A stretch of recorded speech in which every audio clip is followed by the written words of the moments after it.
सध्या जिल्हा परिषदेत मंजूर झालेल्या प्रशासकीय मान्यता स्वतःच्या नावावर खपवल्या जात आहेत। आपण कधीच दुसऱ्याच्या कामाचे श्रेय घेत नाही आणि ज्याच्या कोणी नादी लागत नाही त्याच्या नादी लागणारे आपण आहोत, असा गर्भित इशारा आमदार निलेश लंके यांनी खासदार डॉक्टर सुजय विखे यांचे नाव न घेता दिला। आमदार निलेश लंके यांच्या अभिष्ट चिंतन सोहळा तसेच 1.5 कोटी कामाचे भूमिपूजन आणि लोकार्पण सोहळा कार्यक्रमाचे आयोजन अकोले येथे करण्यात आले होते। त्यावेळी लंके बोलत होते। आपल्याला माणसे ओळखता येतात, कोण साथ देणार आणि कोण साथ सोडणार हे आपण ओळखू शकतो। आपण राजकारणात विकासाचे काम करण्याचा प्रयत्न केला, काहींनी मात्र राजकारणात सत्तेचा गैरवापर केला, असे यावेळी पुढे बोलताना लंके म्हणाले। कार्यक्रमासाठी जिल्हा परिषदेचे माजी सदस्य बाळासाहेब हराळ, शरद झोडगे, पंचायत समितीच्या माजी सभापती नंदा शेंडगे, माजी सरपंच सविता मेहत्रे, भानुदास जाधव, संजय गारुडकर, अर्जुन सोनवणे, प्रियंका लामखडे, भास्कर भोर, सचिन दळवी, शिवाजी होळकर आणि ग्रामस्थ उपस्थित होते। काय तुमचा संबंध बरोबर आहे ना संग्राम? म्हणजे मी आता मला एक जणांनी बातमी दाखवली, मी आमच्या त्या ढवळपुरीला एक छोटच काम होतं, 15 लाख रुपयाचा रस्ता मंजूर केला आणि ते तिसऱ्याच जाऊन उद्घाटन करून आलो। मला काय करावं यारला, मी दुसऱ्याच्या कामाचं कधी श्रेय घेत नाही।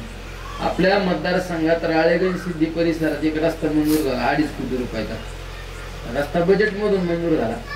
मला आमच्या ठेकेदार लोकांनी मी तर पाहिलं होतं सगळं त्या पत्र आदरणीय अण्णासाहेब हजारे साहेबांचं पत्र होतं आणि त्या पत्रावर ते काम मंजूर झालेलं आहे, त्याच्यामुळे त्यांचं श्रेय मी काही घेणार नाही म्हणून। नाही तर हल्ली जिल्हा परिषदेच्या प्रमाणात चोरून सुद्धा बाळासाहेबांचे डपडं वाजवायचं, साहेब आले साहेब आले, काय साहेब आले। मी तर बऱ्याच वेळा सांगतो, मी जे बोलतो ना तेच करतो आणि जे करतो तेच बोलतो। सगळ्यात महत्वाचं, आपल्यासारख्या गरिबांनी जर एखादी गोष्ट फसवली भावनेच्या भरात ना मी हे करतो, लोक उद्या दुसऱ्या दिवशी माझ्या उशाला येऊन बसते, अरे तू म्हणला होता, यांच्या उशाला नाही, यांचा वारा सुद्धा नाही लागला तुम्हाला। बघितलं ना, आमदार झाल्यावर बघितलं आपल्यात काय फरक आहे का, मास्तर फरक आहे का? हा, काही लोकांनी धंदे केले, काही लोकांनी इतकं दाखवलं का आम्ही इमान नाही रेमडेसिवीर आणतो, मग कुठे गेले ते, कुठे गेले ते इकले।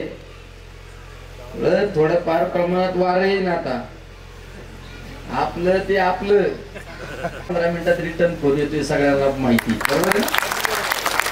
वाजवणारे येणारे ना त्यांना हेच विचारा, तू तुझ्या साहेबाला फोन कर, मी माझ्या माणसाला फोन करतो, कोण फोन उचले तर बघा।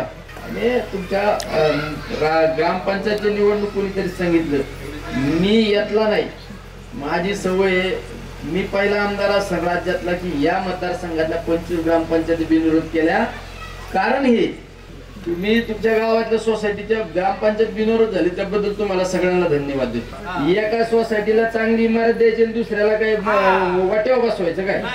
मुळात त्या ठिकाणी सोसायटीची इमारती असू पण बिचारा निस्वार्थी काम करतो। अविनाशला म्हणजे इथं माझ्या समोर आहे म्हणून बोलत नाही, त्याला कुठं गावात सरपंच नाही व्हायचं किंवा त्याला कुठं पुढारी नाही व्हायचं, पण नेहमी समाजासाठी तळमळा असणारा अविनाश खऱ्या अर्थाने म्हणजे नेहमी सगळ्याच त्या ठिकाणी अविनाश या ठिकाणी सगळे मंडळी नेहमी गावाच्या विकासासाठी। आता तसं आता मी सरांचा उल्लेख केला, गारुडकर सरांचा सुद्धा, सरांना सुद्धा काय नाही गावापासून काय मिळवायचं नाही, पण नाही आपलं गाव आहे, आपलं गाव आहे, आपल्या गावामध्ये काहीतरी विकासाची गंगा वाहिली पाहिजे। नेहमी गावात हा उत्सव झाला पाहिजे, हा यात्रा उत्सव चांगला झाला पाहिजे, हे कार्यक्रम चांगले झाले पाहिजे, ही या मागे भावना असते। अरुण दादा सुद्धा आपलं जाधववाडीचं काम नेहमी म्हणजे बरेच जण आहेत, चेअरमन असो, आमचे आता उपसरपंच साहेब झाले, आमचे शेळके साहेब म्हणजे आता त्यांनी सांगितलं आता मी काय बँकीत नाही। अहो तुमच्या आयुष्यात कधी भ्याव आहे का? आम्ही तुमच्याकडूनच शिकवतोय ना,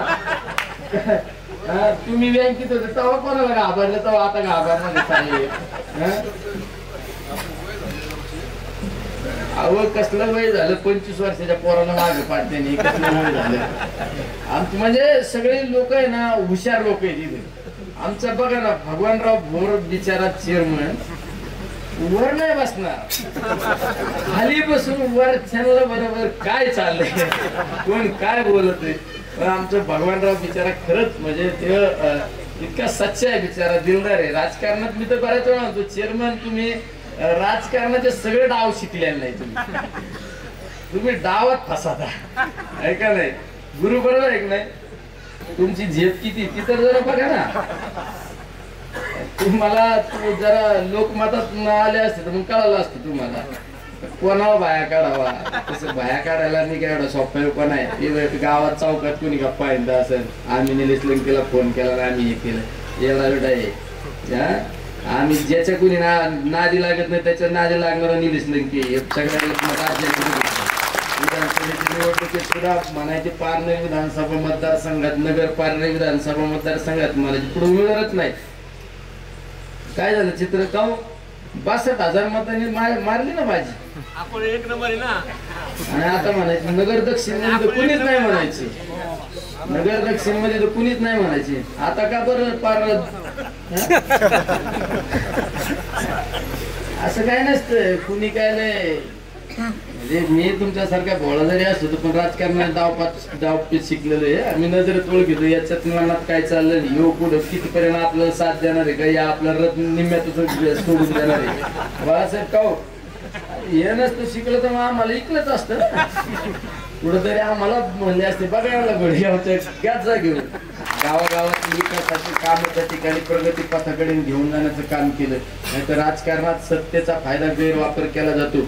याला जेलमध्ये टाका, त्याला जेलमध्ये टाका. मी महाशिवरात्रीच्या आणि महिला दिनाच्या सदिच्छा शुभेच्छा देतो. थांबतो. रामकृष्ण आहे. ई नवा मराठा यूट्यूब चॅनलला सबस्क्राईब करा आणि बेल आयकॉनवर प्रेस करा.